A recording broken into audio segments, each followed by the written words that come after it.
आता पाहूया सविस्तर वृत्त। खेड तालुक्यातील कळंबणी उपजिल्हा रुग्णालय पुन्हा एकदा चर्चेत आलंय।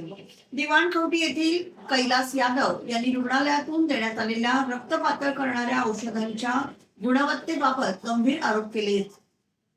निकृष्ट आणि वापरण्यास अयोग्य औषधांचा पुरवठा होत असल्याचा दावा त्यांनी केला असून याबाबत रुग्णालय प्रशासनाकडे तक्रार करूनही कोणतीही ठोस कारवाई न झाल्याचा आरोप करण्यात आला आहे। रक्तदाब, मधुमेह आणि हृदयविकाराशी संबंधित रुग्णांच्या जीवाशी हा थेट संबंध असल्याने या प्रकरणाची तातडीने चौकशी करण्याची मागणी होते।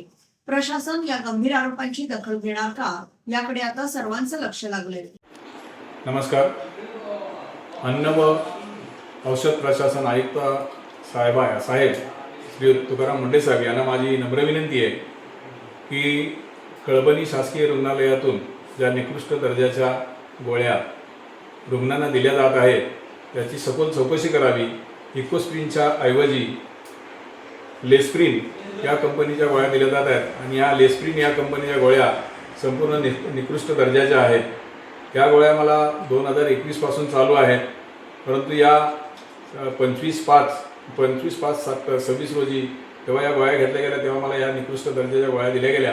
27 तारखेला डॉक्टर सदरे आणि सौ हलदनकर मॅडम सुपरवायझर कळंबणी रुग्णालयाच्या आणि डॉक्टर सदरे हे तिथले सर्जन डॉक्टर आहेत यांना भेटून त्यांच्या ही बाब निदर्शनास आणली, परंतु तत्पूर्वी 100पेक्षा अधिक पेशंटना या गोळ्या वाटप झालेल्या होत्या आणि सदरे डॉक्टरांनी या निकृष्ट गोळ्या आहेत हे प्रत्यक्ष पाहणी करून फोडून पण सांगितलं की बघितल्या आणि सांगितलं की या निकृष्ट दर्जाच्या आहेत, ह्या वाटप करू नका असे डिस्पेन्सरीवाल्यांना आदेश दिले। परंतु यापुढे कोणतीही या सदरच्या कंपनीबाबत कोणतीही चौकशी झाली नाही किंवा कोणत्या प्रकारची कारवाई झाली नाही।